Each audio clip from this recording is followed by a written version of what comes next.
Brought to you by V Guard. महाराष्ट्राचे प्रदेश अध्यक्ष यांनी म्हटलं आहे की 288 जागा काँग्रेस पक्ष लढेल।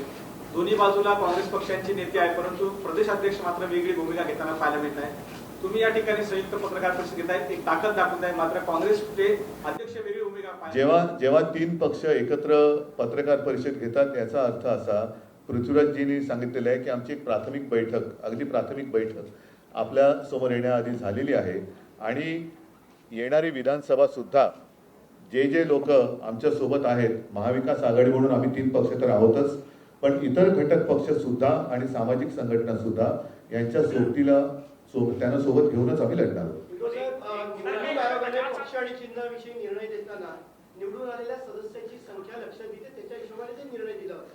आता आपल्या पक्षाच्या त्या निर्णयाला आम्ही सुप्रीम कोर्टात आव्हान दिलेलं आहे आणि त्या निकालाची अपेक्षा आम्हाला आता महिन्याभरात आहे।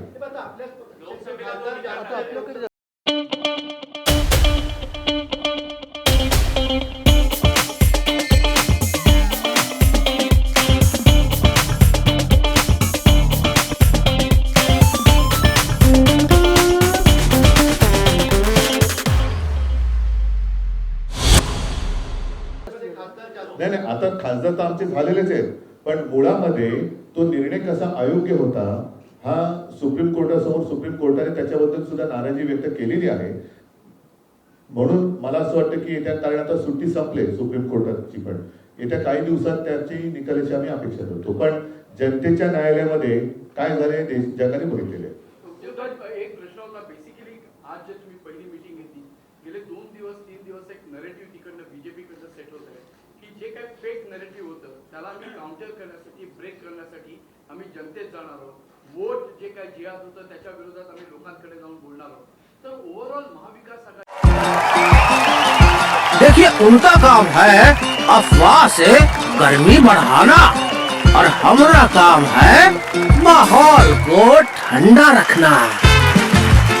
हमारा नेता कैसा हो जो माहौल को रखे ठंडा वैसा हो। अब की बार वी गॉट एयर कूलर का चमत्कार। नाही, वोट जिहाद म्हणजे काय? कारण स्वतः नरेंद्र मोदीजींनी सांगितलं होतं की ते त्यांचं बालपण मुस्लिम कुटुंबियांच्या सान्निध्यात गेलेलं आहे। ईदच्या मिरवणुकीत ते ताजिया खाल्लं जायचे, त्यांच्या घरचं जेवण ते जेवायचे। आता मग त्या खाल्ल्या मिठाला ते जागलेत की नाही जागलेत? त्याच्यामुळे वोट जिहाद हा शब्द मला काही कळलेला नाही। मोदींनी पहिले सांगावं, जर ते लहानपणी त्यांच्या शेजारच्या मुस्लिम कुटुंबियांकडचं जेवण जेवत असतील तर त्या मिठाला ते जागलेत आणि जागणार आहेत की नाही जागणार आहेत?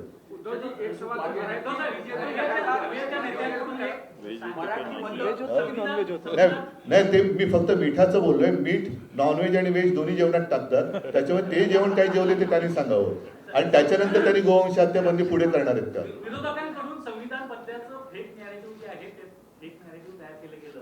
आता असं काय, मला परत प्लीज।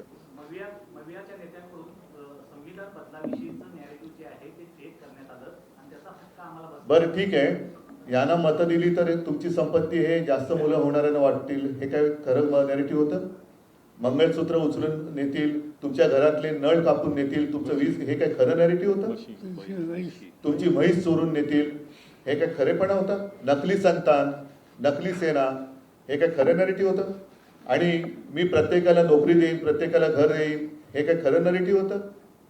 उद्योगधंदे वाढवीन, हे काय खरं नॅरेटिव्ह होतं?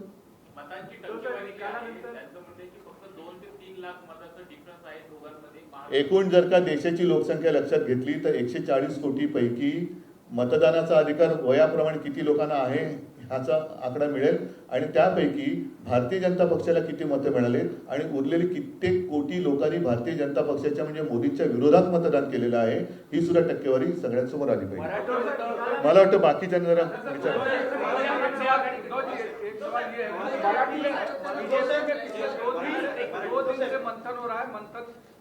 मंथन बीजेपी मंथन कर रही है कि हम चुनाव हारे नहीं हैं, हम कहीं न कहीं नैरेटिव के कारण चुनाव हार रहे हैं और हमारे खिलाफ एक गलत नैरेटिव तैयार किया जाए। मतलब क्या?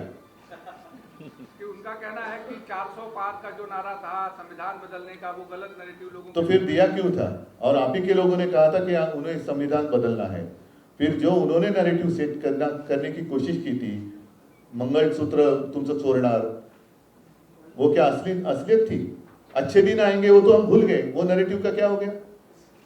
वो 15 लाख रुपए लाने वाले 2014 से अगर हम शुरू करें तो कितने नैरेटिव उन्होंने जो किए थे वो सारे झूठे थे। मोदी गारंटी का क्या हो गया? आपके घर से आपकी तोटी वो निकाल कर लेके जाएंगे, क्या ये संभव है? 20 कनेक्शन काट दिया जाएगा, क्या ये संभव है? तो ये झूठ नहीं था। हा, एक मिनिट जरा मराठी मतं कमी मिळाली असं महायुतीचे नेते म्हणतात. खरंच मराठी मतांचं काय आणि एम फॅक्टर मराठी मतं का कमी मिळतील? काय असं काय कारण आहे?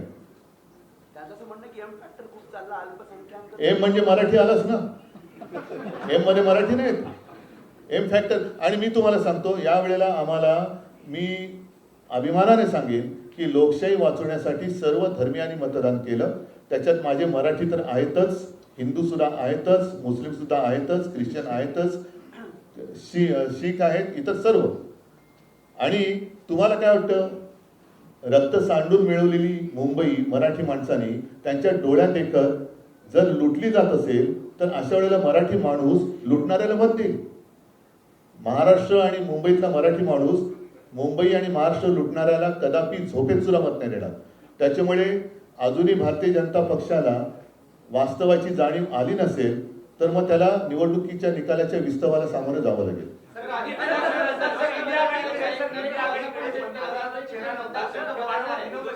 इंडिया आघाडीकडे पंतप्रधान चेहरा नव्हता, वारंवार त्याची टीका केली गेली.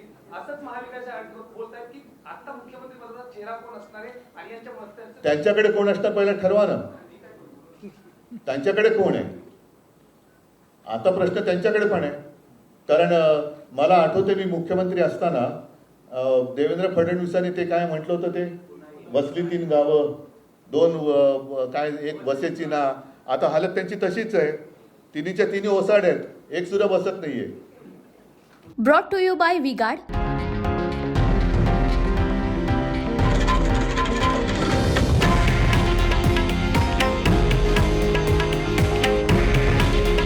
हे आहे देशातील नंबर 1 न्यूज नेटवर्क आणि आपण पाहत आहात TV9 मराठी. काळजी तुमची, हित महाराष्ट्राचं.